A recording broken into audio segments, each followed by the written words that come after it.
তোমার মন তোমার মন পাথর, আমি জানি। আমি জানি তোমার মন পাথর, কিন্তু কিন্তু যে পাথর ভেঙে অন্য কেউ তোমার মনে প্রবেশ করতে পারে, আমি কেন পারি না? সেটা কি ধরনের পাথর একটু বুঝাবা? যে পাথর ভেঙে শুধু আমি তোমার মনের ভিতর চাইতে পারে না, আর বাকি সবাই যাইতে পারে। আমি জানি, আমি জানি তোমার মন পাথর।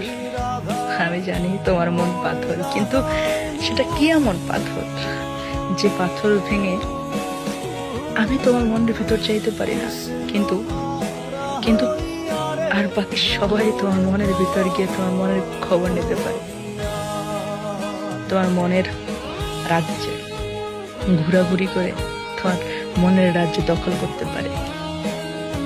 সেটা কেমন পাথর আমাকে একটু বলবা?